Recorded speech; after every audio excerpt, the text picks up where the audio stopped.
The encounter on Riverside Drive, Franklin Reed pulled his cashmere coat tighter against the November chill. Rain pattered against the sidewalk of Riverside Drive, the Hudson River a gray smudge beyond the park's bare trees. At 62, Franklin's steps had grown more measured. His one sharp gaze softened by decades spent staring at intricate patterns and mathematical sequences. 20 years ago. The New York Times had dubbed him the Enigma Architect. His puzzles had graced the pages of prestigious journals and magazines. His company, Labyrinth Games, had produced best-selling puzzle collections that challenged the minds of millions. But commercial success had never been Franklin's goal. He sought the perfect puzzle one that balanced elegance, difficulty, and that ephemeral quality he called the beautiful reveal. Franklin hadn't created anything new in 3 years. His inspiration had dried up like a forgotten fountain. His daily walks were less about exercise and more about searching for what? He wasn't entirely sure. The rain intensified. Franklin ducked under the awning of an abandoned storefront, shaking water from his hat. That's when he noticed the man sitting cross-legged in the recessed doorway. The homeless man appeared to be in his 50s. With a salt and pepper beard and weathered skin, unlike many of the city's homeless population, he wasn't asking for money or mumbling to himself. Instead, he was bent over a tattered sketchbook, his pencil moving with deliberate precision across the page. Curiosity piqued. Franklin edged closer. The man was drawing a maze knot, a simple children's labyrinth, but a complex mathematical structure with multiple solutions of varying efficiency. As Franklin watched, the man's pencil navigated the maze with unerring accuracy, never hesitating at junctions or doubling back on dead ends. Remarkable, Franklin murmured. The man looked up, his eyes clear and intelligent. Pardon me? Your maze. The solution path you're taking, it's optimal. Did you design it yourself? A slight smile crossed the man's face. I did. Helps pass the time? Franklin extended his hand. Franklin Reed. The man hesitated before accepting the handshake. His grip was firm despite his circumstances. Winston Thorne, do you mind? Franklin gestured to the space beside Winston. Winston shifted his meager belongings, a backpack, a rolled sleeping bag, and several books protected in plastic bags. Franklin sat, mindful of the expensive fabric of his trousers against the concrete. Are you a mathematician, Mr. Thorne? In another life, Winston closed his sketchbook. And you? A puzzle maker. Though not a very productive one lately. Rain drummed against the awning as Franklin reached inside his coat. He extracted a slim leather notebook and opened it to a diagram he'd drawn years ago, a three-dimensional logic puzzle he'd never published because he'd never found a satisfying solution. I wonder if you might look at this. Franklin handed the notebook to Winston. It's been bothering me for years. Winston studied the page, his forehead creasing in concentration.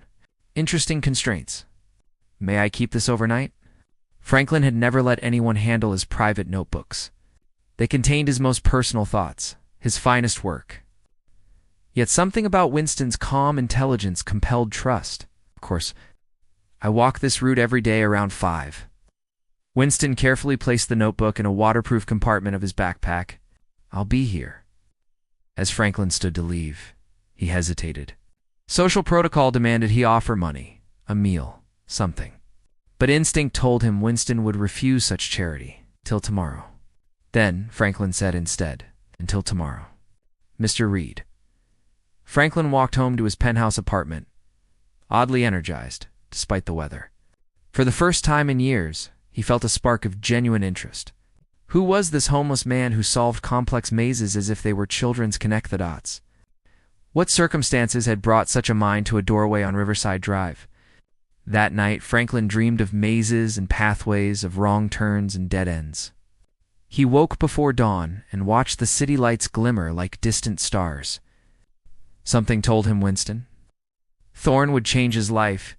He just couldn't yet see how the pattern would unfold. Asterisk puzzles and pieces the next evening. Franklin arrived at the doorway 10 minutes early, carrying a paper bag from an upscale deli.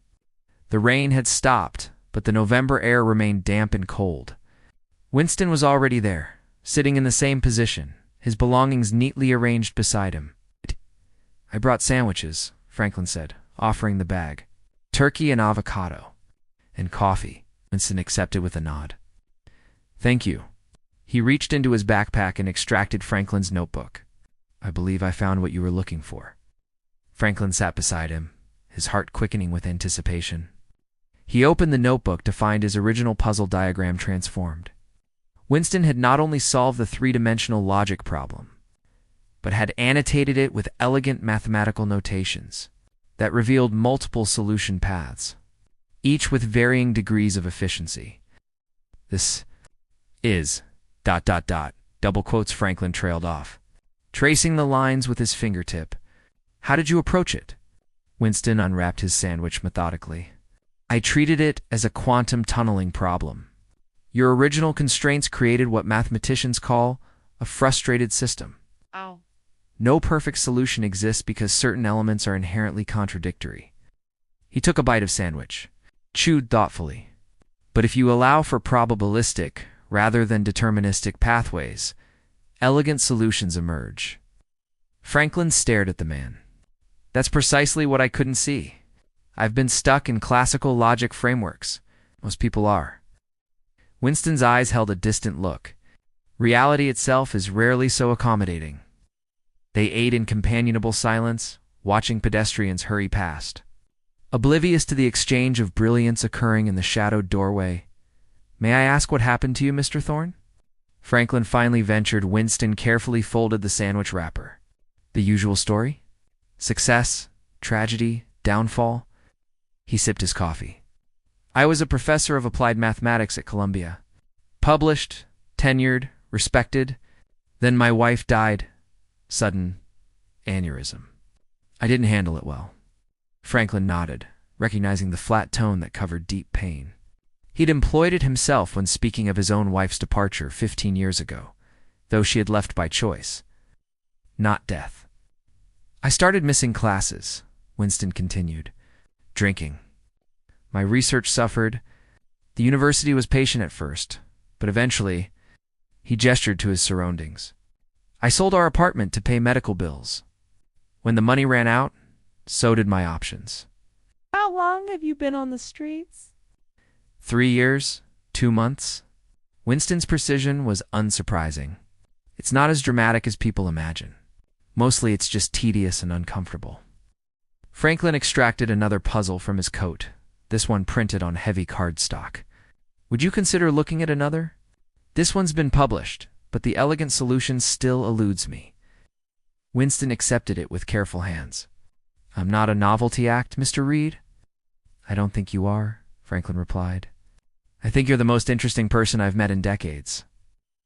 A faint smile crossed Winston's weathered face. "In that case, I pity your social circle." Over the next 2 weeks, their meetings became a ritual. Franklin would arrive with food, never money, which he sensed would offend Winston's dignity, and a new puzzle. Winston would return the previous day's challenge, invariably solved with an insight Franklin hadn't considered. During one particularly cold evening, Franklin finally asked the question that had been forming in his mind. "Would you be interested in consulting work, Mr. Thorne?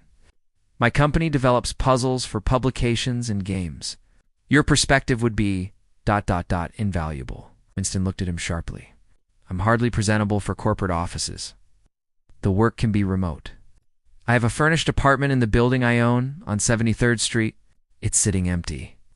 Franklin kept his tone casual, though his offer was anything but. "You'd be compensated, of course.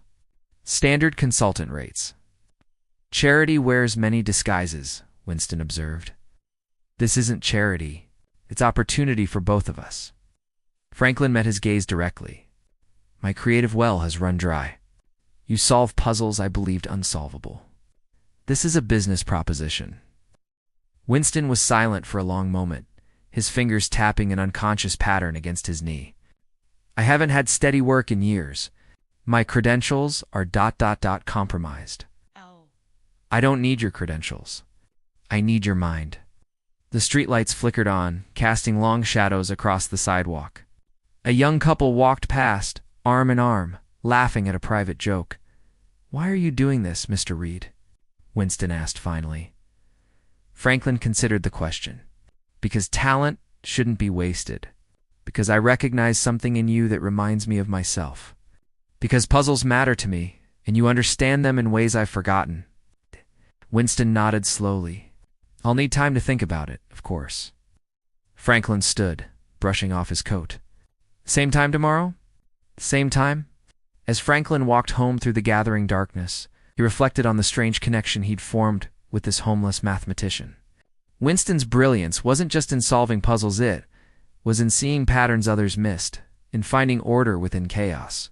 That kind of vision was rare, perhaps even singular. Franklin had built his fortune on understanding how the human mind navigated complexity. Now he sensed Winston Thorne might help him navigate something far more intricate, the path back to purpose, back to the passion for puzzles that had once defined his life. In his penthouse that night, Franklin opened his safe and extracted a dusty manila folder. Inside was a puzzle he'd designed 7 years ago, his masterpiece, he'd thought at the time. So complex, so perfectly balanced, that no one had ever solved it completely, not even himself. He wondered what Winston would make of it. Asterisk the theory of second chances. Winston Thorne stood in the center of the apartment. His few possessions gathered in a weathered backpack at his feet. Sunlight streamed through floor-to-ceiling windows, illuminating a space larger than any classroom he'd ever taught in. The furnishings were minimal, but expensive: charcoal, sectional sofa, glass coffee table, sleek dining set. A desk by the window held a high-end computer and a stack of leather-bound notebooks. The kitchen is fully stocked, Franklin said, handing Winston a set of keys. Bathroom through their bedroom beyond. Wi-Fi password is on the desk. Building has a doorman and security. You'll be undisturbed. Winston ran his fingers along the edge of the desk. 3 weeks ago, he'd been sleeping under an overpass. The transition felt surreal, almost threatening in its suddenness. The work arrangement, Winston said carefully. Could you clarify the expectations? Franklin nodded. You'll receive puzzle prototypes to evaluate and improve. Standard contractor agreement. I've left the paperwork on the desk.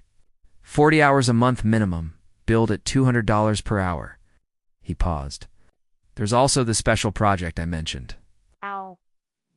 From his briefcase, Franklin extracted the manila folder he'd retrieved from his safe. This is something different. A passion project, you might say. Winston opened the folder to find diagrams, equations, and flowcharts. A puzzle, unlike any he'd seen before. Not a maze or logic problem, but something more fundamental. A mathematical expression of patterns that seemed to cascade outward, combining elements of game theory, topology, and abstract algebra. What am I looking at? Winston asked, already captivated. I call it the infinitude. I designed it 7 years ago as a theoretical exercise. It's essentially a framework for generating infinitely complex patterns from simple starting conditions. Franklin's eyes held an intensity Winston hadn't seen before. I believe it's unsolvable in the traditional sense, but I also believe there's something profound hidden within it. Winston studied the first page, his mind already mapping connections. This is remarkable. Almost like a mathematical genome. Exactly, Franklin smiled, pleased by the analogy. Take your time with it. There's no deadline. After Franklin left, Winston spent hours familiarizing himself with the apartment. He showered, the hot water a luxury he'd almost forgotten. He shaved his beard, revealing a face he barely recognized in the mirror, thinner, older, but still himself. He put on fresh clothes Franklin had arranged to be delivered. Simple button-downs, slacks, sweaters. All fit perfectly, though Winston hadn't provided measurements that evening.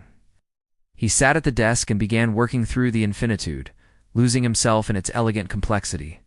Around midnight, the building's intercom buzzed, startling him from his concentration.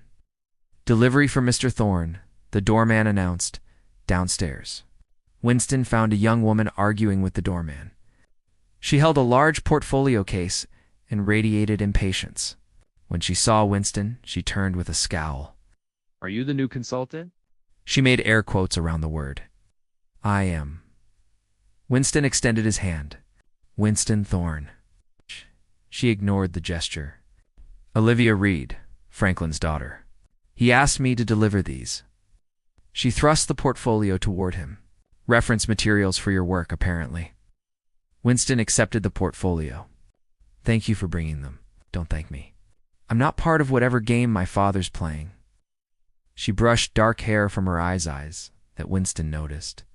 Held the same analytical intensity as Franklin's. He collects people like others collect art, brilliant minds to admire and display. Just so you know what you're getting into, Winston studied her, noting the paint stains on her fingertips. The creative disorder of her clothing, expensive fabric, cut and reassembled in unconventional ways. You're an artist, he observed. Olivia's expression flickered with surprise. How did you use your hands? The way you look at shapes rather than objects. The modified clothing deconstruction and reconstruction, the fundamental process of artistic creation. She stared at him, reassessing. You notice things. Patterns are my specialty. Winston offered a small smile. They're everywhere if you know how to look. For a moment, her defensiveness wavered.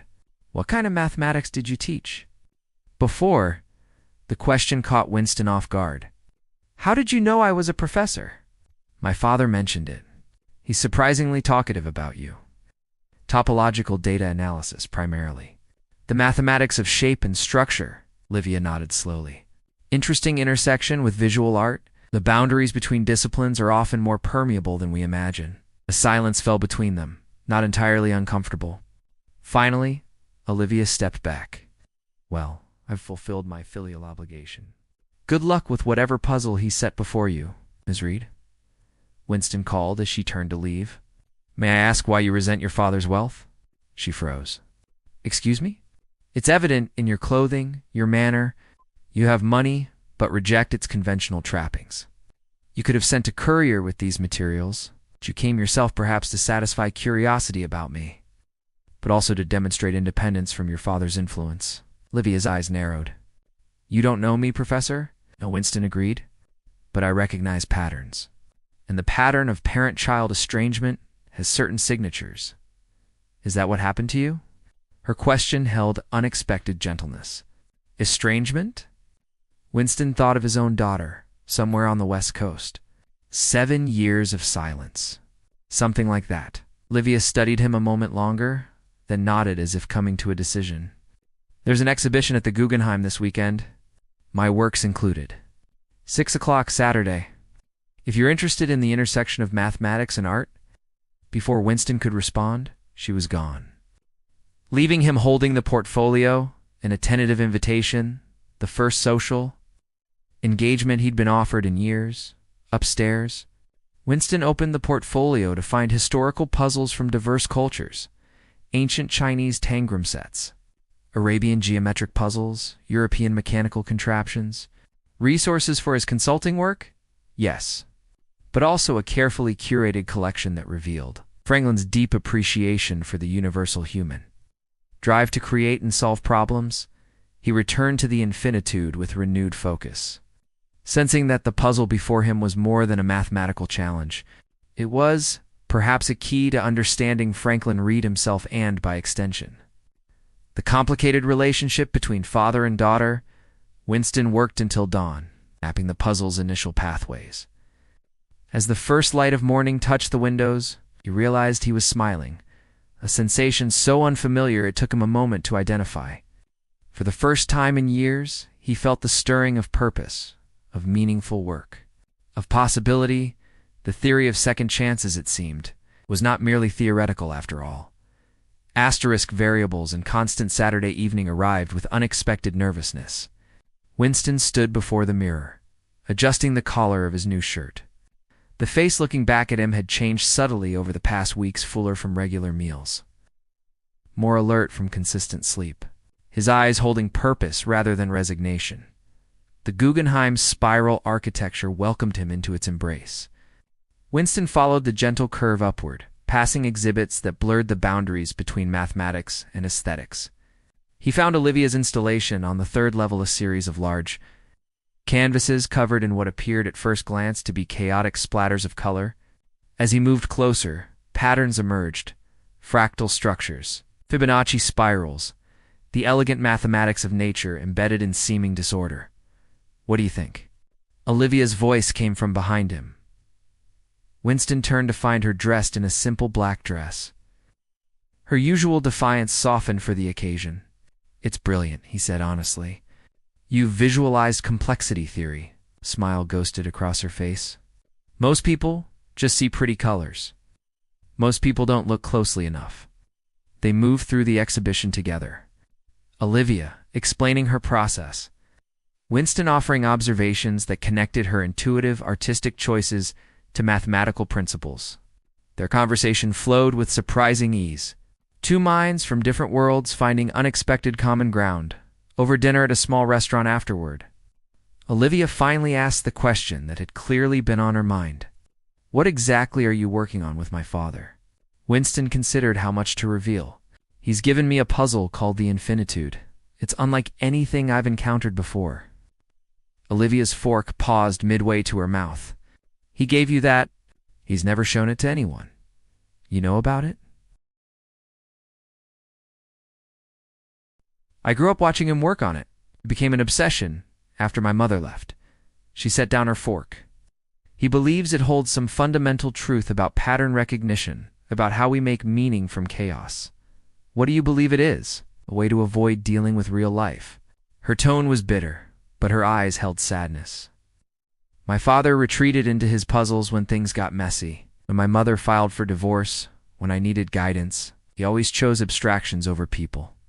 Winston nodded slowly. Some of us find safety in systems with clear rules. Life rarely offers such clarity. Is that what happened to you? Olivia asked gently. Winston stared into his glass. After my wife died, nothing made sense anymore. Mathematics had been my anchor, but suddenly even that seemed pointless, arbitrary. I started drinking, failed my students, failed my daughter. You have a daughter, Josephine? She'd be 32 now. We haven't spoken in 7 years. Winston's voice remained steady, though the admission cost him. She tried to help when I was spiraling. I pushed her away until she stopped trying. Olivia reached across the table, briefly touching his hand. I'm sorry. The irony is that I understand patterns so well, except the ones in my own life. Winston smiled sadly. Your father and I are more alike than you might want to admit. We both retreated when faced with loss. The difference is you recognize it, Olivia said. My father still thinks puzzles are more important than people. I'm not sure that's true. Winston hesitated. He speaks of you often, with pride. Is a strange way of showing it. Perhaps he doesn't know how. Winston met her eyes. Some puzzles are harder than others. Over the next few weeks, a routine developed. Winston worked on consulting projects during the day and tackled the Infinitude in the evenings. Twice. Weekly, he and Olivia met at galleries at cafes, once for a walk through Central Park as the first December snow fell around them. Meanwhile, Franklin visited regularly to review Winston's progress. The older man seemed rejuvenated, his mind engaging with Winston's insights, building upon them. They worked together with increasing synchronicity, two brilliant minds finding harmony in collaborative creation. One evening in mid-December, Franklin arrived at Winston's apartment looking uncharacteristically hesitant. I'd like to invite you to dinner, he said, at my home. Tomorrow night? Winston sensed something significant in the invitation. Should I bring anything? Just yourself. Franklin paused. And your thoughts on this? He handed Winston a small box containing what appeared to be a puzzle box of intricate design. It's a gift for Olivia, for Christmas. I'd value your opinion. Winston turned the box in his hands, understanding its importance. You know we've been meeting. Yes. Franklin smiled faintly. She mentions you. It's the first time in years she's voluntarily spoken to me about anything. She misses you, Winston said simply. Though she might not admit it, I've never understood her. Franklin's voice held rare vulnerability. Numbers, patterns, those make sense to me. Olivia is unpredictable. Not unpredictable, Winston corrected gently. Complex. Different variables, different constants.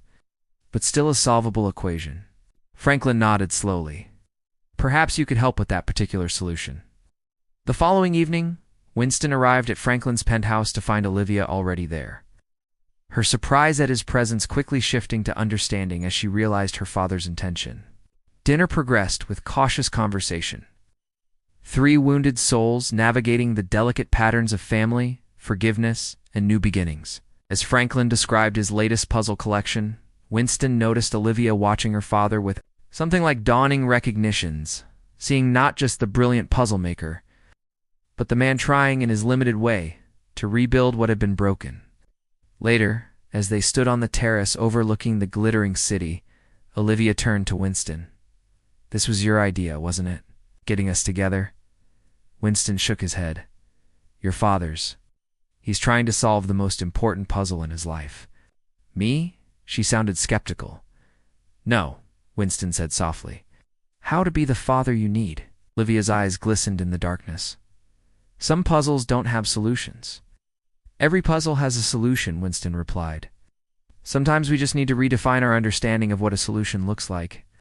Asterisk, the solution set. Christmas Eve brought a heavy snowfall that blanketed the city in hushed white.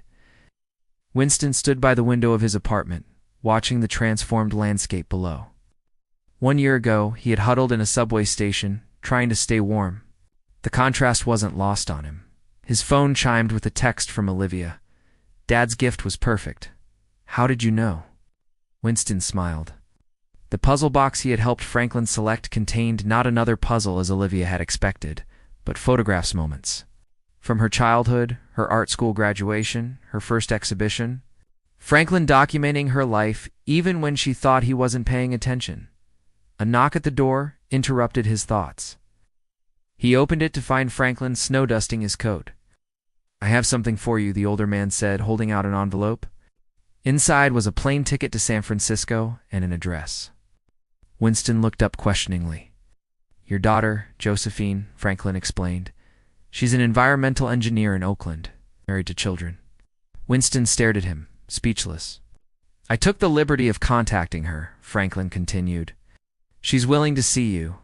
New Year's Day? How did you find her?" "I have resources," Franklin shrugged. "The question is, will you go?" Winston looked at the ticket, fear warring with longing. "What if she can't forgive me?" "That's not the puzzle you need to solve right now," Franklin said gently. "The question is whether you can forgive yourself enough to try." Winston nodded slowly, understanding. "Thank you. Puzzle makers need to stick together." Franklin smiled. "Oh, and one more thing."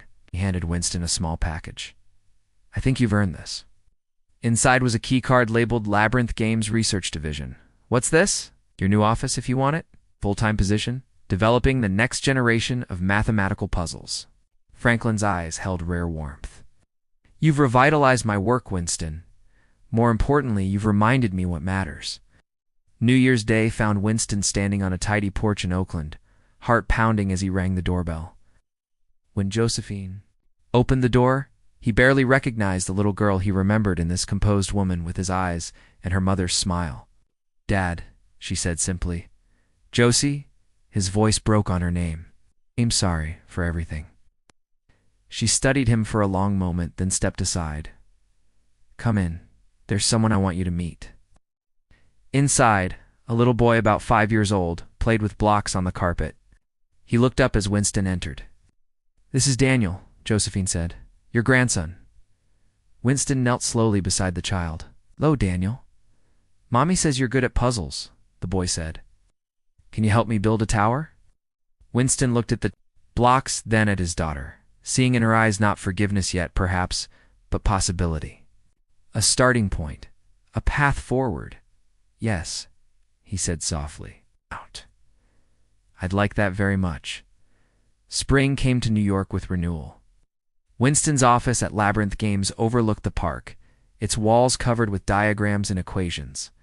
The infinitude had evolved under his and Franklin's collaboration, transforming from an abstract mathematical exercise into something with practical applications and fields, from cryptography to artificial intelligence. Olivia visited often, bringing coffee and conversation. Her relationship with Franklin remained complex but improving regular dinners. Occasional collaborations where her artistic vision complemented their mathematical frameworks. She had begun incorporating interactive puzzle elements into her installations, creating experiences that engaged viewers both intellectually and emotionally. One evening, the three of them gathered in Franklin's penthouse to celebrate the launch of a new puzzle collection, their first collaborative project. As they raised glasses in toast, Winston reflected on the patterns that had brought them together.